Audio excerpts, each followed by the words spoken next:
Everybody, it is 4 p.m. on Monday. It's our weekly COVID update, and then we'll have a few other pieces of news. Top line is cases continue to fall. We're still having significant death, but cases continue to fall. So Saturday's number, 3,755 new cases, 48 new deaths, and some younger people, 37-year-old woman from Bell County, 48-year-old man from Laurel, and a 39-year-old woman from Metcalf. Sunday, 2,270 new cases, 36 new deaths, including a 38-year-old from Fayette County.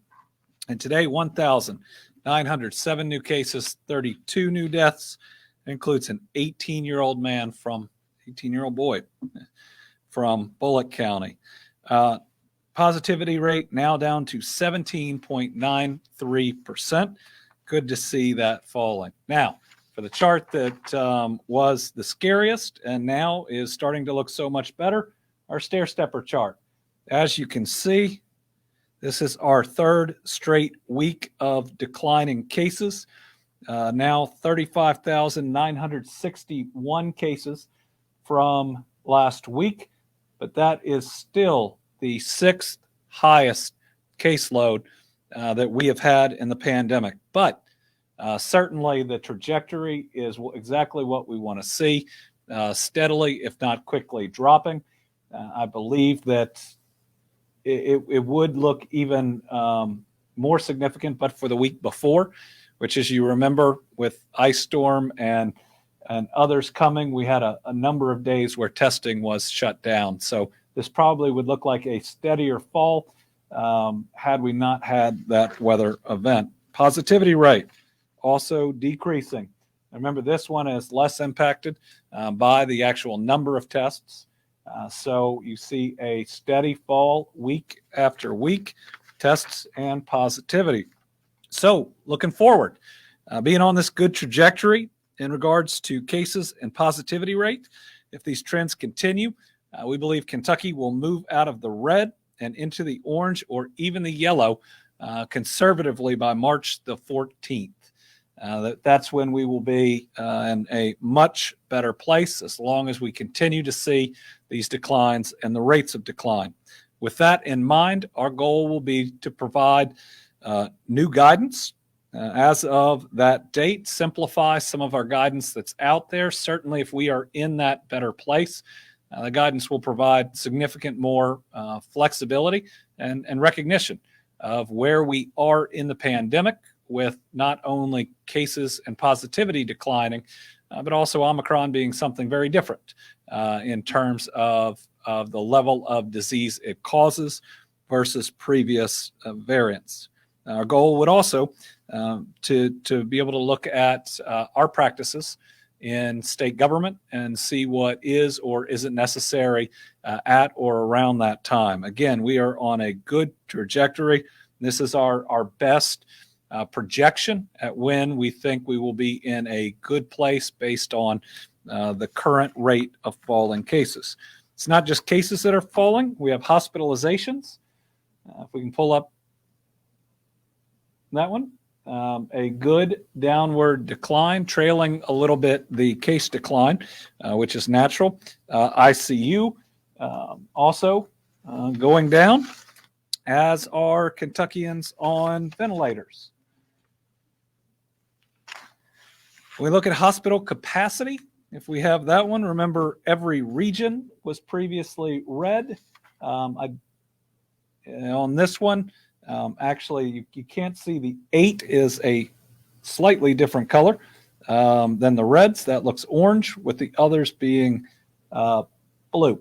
So a little loosening, a little bit better on the hospital side. Over the weekend, 4,307 Kentuckians getting their very first shot of hope, 5,461 becoming fully vaccinated, 7,351 getting boosted. This is up a little versus a couple weekends before. We have seen vaccinations declining. This was, typically in a higher area, certainly during Omicron, but it at least looks like it's going to stay steady with people getting vaccinated. We are not dropping towards zero. And what happened in the past is we leveled off at the lowest point, about 1,000 new vaccinations a day. Hopefully we will be above that as we move forward. Looking at our demographics, still 64% of all Kentuckians having at least one shot, 68% of all those who are eligible, 5 and up, 76% of Kentuckians who can make their own healthcare decisions have chosen to get vaccinated. The changes this week are 18 to 24-year-olds are up a point to 56%, and 12 to 15-year-olds up a point to 48%. But certainly those that we are seeing with the highest incident rates of COVID are the ones that are in red, that are the least vaccinated, and that's where we can do the most work the quickest to up our vaccination rates, which I believe gets us out of the pandemic that much faster. We've been able to reduce our National Guard force a little bit, now 318 guardsmen that are split between hospitals, some of our state institutions, and a couple at food pantries helping out. With that, I'm going to turn it over to Dr. Stack to comment on a few things out there, some new studies, especially on the impact that COVID can have on pregnancy. And then we'll come back with a couple other pieces of good news.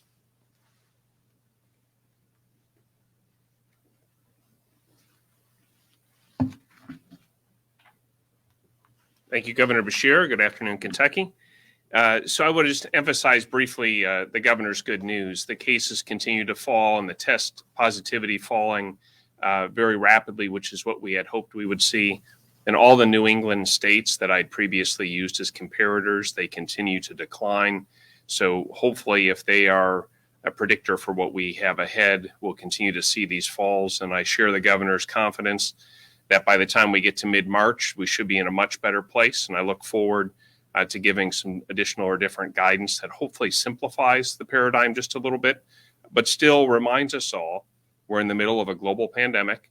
It has surprised us and thrown curveballs multiple times over the last 2 years.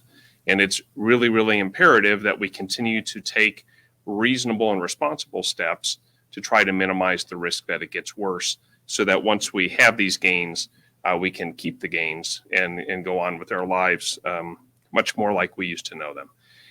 I want to talk today just briefly about COVID-19 and pregnancy. There have been some studies that have been published in February, and I think this has resulted in some additional news coverage. The points I'd like to emphasize, first of all, is that obviously we want to make sure that we have healthy mothers and babies. And if there is not a healthy mother, there can't be a healthy baby. COVID-19 remains a bad disease for many people. And unfortunately, for pregnant women, not unlike influenza is a worse disease in pregnant women than in non-pregnant women, COVID-19 increases the risk for bad outcomes, hospitalizations, mechanical ventilation, even death for women who are pregnant versus same-aged women who are not pregnant.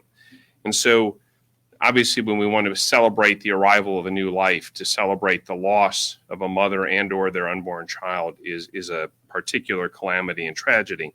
So I want to emphasize that vaccination helps to mitigate or almost entirely prevent most of those bad outcomes. So we can take something that is thankfully an uncommon bad outcome and make it almost a non-existent outcome, which is what we want to do.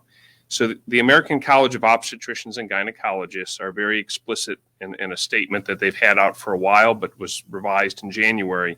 They strongly recommend that all pregnant persons be vaccinated against COVID-19. Vaccination can be provided in any of the trimesters, and mRNA vaccines, which really are the only ones largely available now, are preferred. They also note that none of the COVID-19 vaccines available in the United States cause infertility or spontaneous abortion or miscarriage, as the more common term is.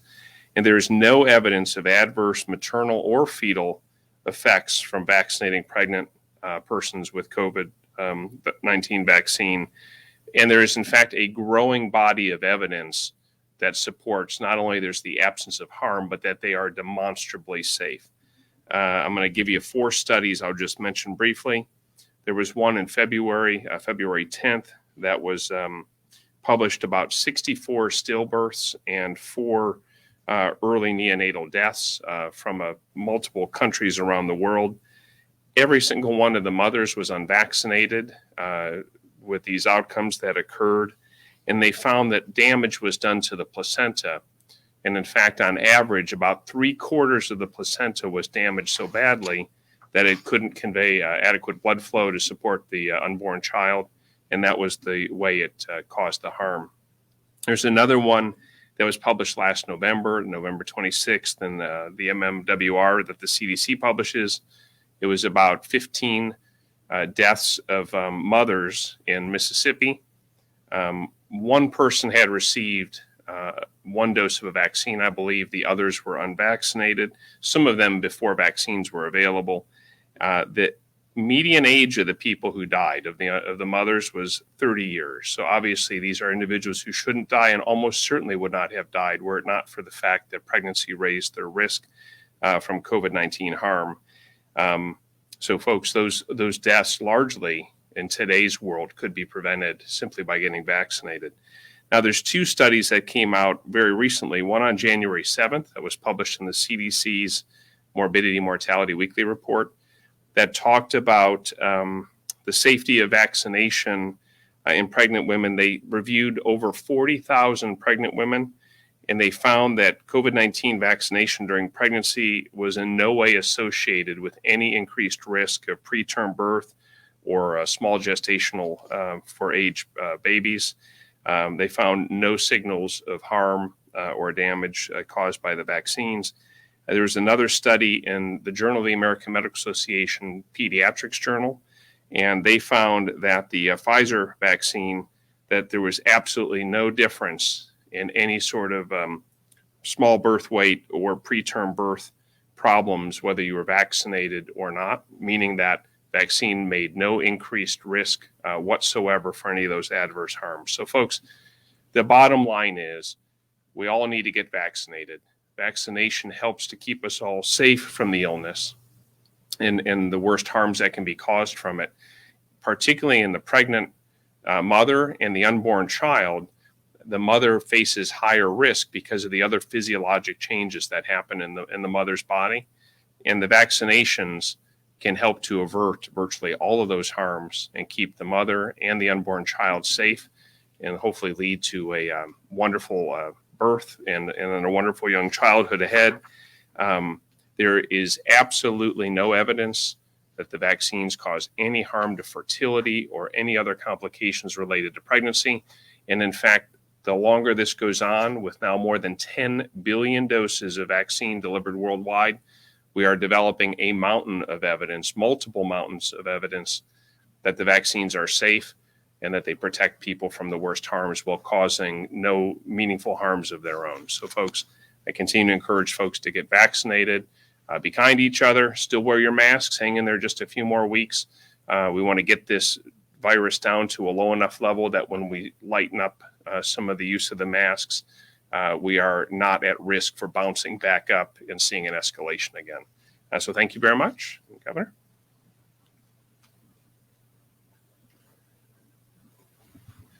So in non-COVID news, today we announced another major step towards the construction and development of the Ford Motor Company and SK Innovation Blue Oval Battery Park to be located in Hardin County. In September 2021, I was joined by Ford's CEO, Jim Farley, and Executive Chair Bill Ford, along with Dong Si Ji, President of SK Innovation's battery business, to announce Blue Oval SK. The $5.8 billion project is the single largest economic development investment in our history. It's going to create over 5,000 direct new jobs.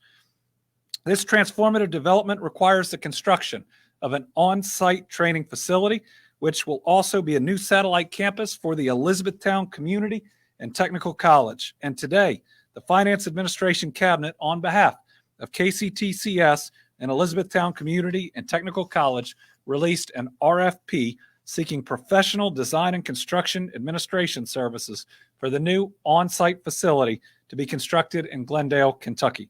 This is a cutting-edge, flexible facility designed to meet both initial startup and long-term educational and training needs at Blue Oval SK.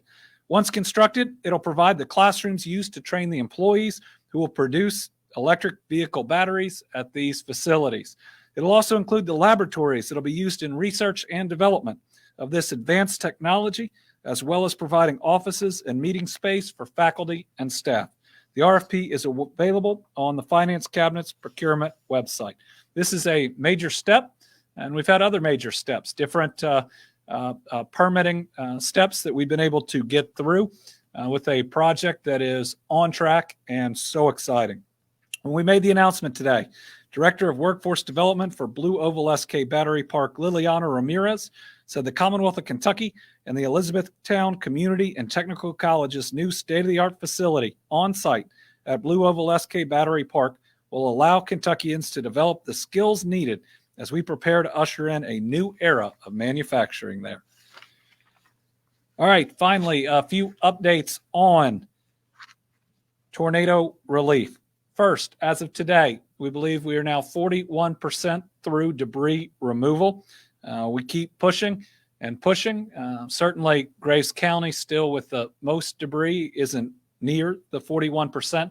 Many other areas getting even close to completion. In our parks, as of this morning, 243 displaced guests, displaced Kentuckians are being housed at Kentucky State Parks. The individuals and their families are spread primarily across 4 parks. That's Lake Barkley, Kentucky Dam Village, Pennyroyal Forest, and Kinlake. They're currently in 57 lodge rooms and 32 cottages. With the declining number of Kentuckians who need sheltering, we're going to soon start consolidating these guests into a smaller number of parks by transitioning individuals both to other parks and to midterm housing options such as the travel trailers and cottages, both of which are more private and offer kitchens. As a reminder, storm survivors who need help with housing through our sheltering program must apply through FEMA. Last week, the deadline for FEMA assistance was extended to Sunday, March 13th. So again, to be eligible for medium-term housing, displaced families must register with FEMA. You can visit disasterassistance.gov. You can call the FEMA helpline, 800-621-3362, or you can go to the FEMA app. As of today, we have 28 Kentucky families in travel trailers. We have 32 families that are pending to be placed in them. That breaks down 13 in Graves, 10 in Hopkins, 6 in Warren, 3 in Muhlenberg. Calls to survivors continue, but our biggest challenge is people not picking up the phone. We can place a lot more families, but typically less than half, sometimes significantly less than half of the people that are called pick up the phone, even though we're calling the number that the individual left with FEMA. We're also having people that aren't opening emails sent to them, saying we want to help. We want to check to see if you're qualified for one of these travel trailers. So please pick up the phone. We've got many more of these to place people in, and it gives you a little more breathing room.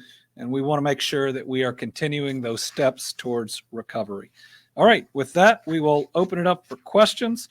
We've got Karen Czar here in studio. One for you and one for Dr. Speck. You mentioned last week, and Dr. Speck was mentioned that soon, we could be a few weeks away from recommending loosening on mask requirements or recommendations. What do parents need to know? Because obviously districts and schools, some are already making that decision. What should parents be looking at when they make decisions on sending their kids to school? And then are either of you concerned, or do you think it's a good thing to Pfizer pull back on the under 5? Do you think it's going to make people more concerned or more at ease, knowing that they're taking more time? Okay. So we just had a great week of declining cases, but it's still our 6th highest week ever. Our positivity rate continues to fall, but it's still one of the highest that it's been in the pandemic. So while we are seeing fewer cases, it is still everywhere. Most of the state is still red. So parents certainly You want to have your kids in masks when they're in a place where people aren't very vaccinated and there's a ton of them and they're close together. That's school. For better or for worse, that is school. Whether the school is mask optional or required, I think every parent should strongly consider the mask, because we want those kids, and I want my kids in school every day.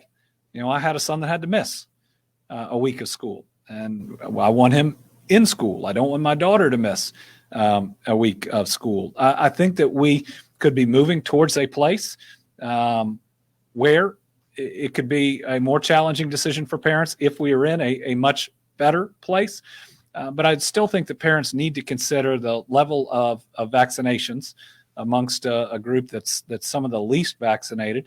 And then we'll see, you know, what our incident rate is, what our positivity rate is, how many cases there are. But if we continue to plunge like we are now, you know, I think that there are some school systems that, again, probably mid-March could take a very realistic look at where we are and probably make a rational decision about maybe not requiring them.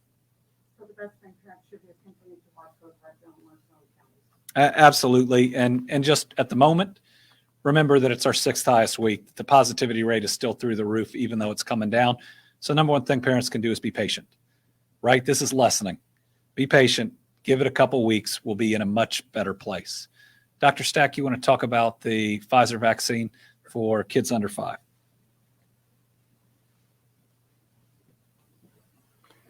Thanks, Governor, and thanks, Karen. So I take it as a good sign that they're using a rigorous scientific process to review data to make sure that what we recommend for the kids is safe. And so remember, the youngest children are probably at the least risk of major harm because COVID is an age-related disease as far as its mortality. But everyone faces risk, and all of us can transmit the disease. So the final exit strategy for the pandemic is for everyone to have the chance to be vaccinated. But at that young age, they're not just little adults. I mean, they're uniquely physiologic beings, and so they need to be very careful about what they recommend. So I think this is just the normal science working out, and they're looking at whether or not 3 doses is necessary at that age in order to get to a reasonable initial series. And so when they get that data analyzed, they'll come back and tell us. But I read it as just them being responsible and following the normal process. All right, now remotely, Tom Latek. Thank you, Governor. Good afternoon. Hope you and the First Lady have something special planned for Valentine's Day tonight. My question is probably more oriented towards Dr. Stack, but if you know the answer, that's fine. Are we seeing any cases of the new Omicron subvariant, I guess they're calling it, in Kentucky, the B2? And is it a mild form like Omicron, or is it a more virulent form like Delta was? We'll turn that over to Dr. Stack. Great. So, Tom, BA2 is the variant I think you're talking about.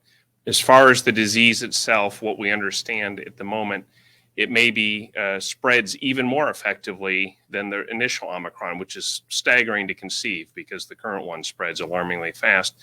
But so far, there's no suggestion it's more dangerous or causes more harm. As far as the proportion, nationwide in the United States, the current modeling shows around 3.5% or so of all the samples through last week could potentially be BA2. Again, we'll have to see if it takes off and increases or if it doesn't. The predictive models get better as there's more data. We haven't found any that we're aware of in Kentucky yet, but I love these nicknames people come up, is that it could be, quote, the stealth variant, which is a silly misnomer, but it's because it doesn't show a pattern on a couple of the commonly used polymerase chain reaction assays. And so we don't really have an indirect way to find it. We're going to have to find it when we've actually sequenced specimens, and those are usually multi-day processes. So we are not aware of any of it in Kentucky yet, though that doesn't mean it's not here. And we'll get more data in the weeks ahead as we see what unfolds. Debbie Yetter, Courier Journal. Thanks, Governor. how did you all arrive at March 14th with your projections as a point where things might ease enough to change some restrictions or guidance? And what kinds of things do you foresee changing, if you can say? So Dr. Stack has charted out the rise and the fall at different surges. That is his best advice on when he believes that at the current rate, which is falling, the speed of it won't be as dramatic week over week. But based on what we have seen in the past, with some correlation between speed of rise and speed of fall, that's when he is comfortable that we are likely to be in the orange or even the yellow. As we were talking, we're going to move through the orange really fast with this one, that we might be there a week, less than a week, and hopefully to the yellow. So that comes from his analysis of the data. I think certainly we'll look at a couple things. One that we're definitely looking at is taking our 4 color-coded system and moving it into 3. Given that with Omicron and really even Delta, you go through orange so fast on the way up and on the way down, it probably makes more sense and will be easier for people just to have the stoplight, the red, the yellow, and the green. And certainly thinking about masking on the whole and what the recommendations are, size of gatherings, masking indoors at different gatherings. I think all of that will be included in the guidance. And that'll be guidance for families to make their decisions and also for businesses to make workplace decisions based on how fast the virus is or is not spreading. But I also think, looking at case numbers, at positivity rate, but also looking at hospitalizations, looking at a number of different factors that I know Dr. Stack is planning on putting all into one overall metric to again, give the very best guidance that we can. April Rickard, WFPL. Hi, thank you very much. I'm not sure if you mentioned this at the start, but what's your response to the shooting of the mayoral candidate in Louisville, Craig Greenberg, this morning, and what that could mean for the mayoral race? And with COVID, should residents change any behavior right now with the numbers dropping? Can they feel safer going in public, or should they still hold up? Thank you. Well, first on COVID, I don't want people to feel unsafe going into public. I want them to do the things that make them safer. And that is getting vaccinated, getting boosted. And if you're in a large indoor area, wearing a mask. Other than that, have at it, right? I mean, we've got the tools to protect ourselves and each other. And if you just think through those things, and let's remember, nothing's closed. Nothing's been closed for months upon months upon months, if not almost a year in most instances. So we have been open for business, having the best economic development year last year, but at the same time, just providing guidance on the layered mitigation strategies that any family can do. What are the 3 things we can do to protect ourselves and what we're willing to do? But I will say for larger home gatherings and the rest, certainly we're moving in a better direction to where people can, as we move out of the red, and should feel more comfortable with activities that they may put off when we are in the red. But even there, we've recommended that people, whether it's the Super Bowl, have everybody vaccinated. Try to get everybody tested before. Switching over to Craig Greenberg, I've known Craig for 15 years, and the news is scary and horrible. I talked to him as soon as I got the news. He is at least physically okay, but we're praying for him and his family and their safety. I know what it's like to have the threats, but this is a step above and beyond that. And in the end, people will say, "What does it do to the mayor's race?" Who cares? I mean, this is a person that almost lost their life, who's going to be hugging their family tonight. And that's the most important thing. The person who's done it needs to be prosecuted to the fullest extent of the law. And if this has anything to do with a political race, by God, if you disagree with someone, you vote against them. This I mean, any level of violence for that reason, or for that matter, any other, is absolutely wrong. And this is way, way, way over the line. And we really ought to think about the way we talk to each other, especially on the political side, and know that some of that speech can have consequences. Melissa Patrick, Kentucky Health News. And to Craig and Rachel and your whole family, we're glad you're okay. Hi, Governor. So do you support Senator Alvarado's resolution to require Kentucky to recognize individuals with antibodies, neutralizing antibodies to COVID-19 as being equal to a fully vaccinated person? No, I don't. It's politics and not science. And the Kentucky Department for Public Health should be able to give the best scientific advice without their advice being legislated. You know, they could legislate a different formula for gravity, but that doesn't make it right. And it certainly makes it anti-science. Corinne Boyer. Hi, Governor. Madison County announced that it will no longer contact people who test positive for COVID. Instead, they just ask that people, if they test positive, to follow CDC guidance. Given where we are in the pandemic, will other counties soon stop contacting people who test positive?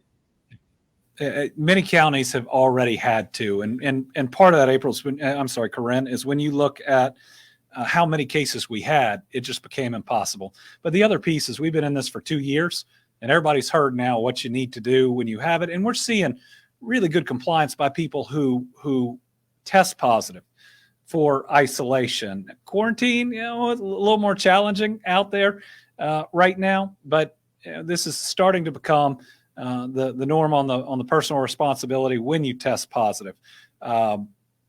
So yes, I think you will see that counties will spend less time contacting people directly who test positive. But let me say, if you've tested positive, call your doctor, right? Call a medical professional so that they know that you have it. If you need to call your public health department, we do suggest that, as we're still trying to track this. But you know, sometimes people take a turn for the worse and can do it quickly in COVID. Make sure that somebody that knows what they're doing is checking in on you. You know, we care about you, whether you're vaccinated or not vaccinated. If you get COVID, we want you to be okay. So at least let a medical professional know. Chandler Wilcox, UK Student News. Yeah, Governor, thank you. I have a few questions. My first one being, you recently awarded Hardin County a grant through the Clean Water Program. And I was wondering, how do you see that impacting not only Hardin County, but maybe communities in Kentucky as a whole? Oh, our Cleaner Water Program impacts each and every one of the communities. First, it's a grant, which means we can do important work and not raise water bills on the people in the county and around it.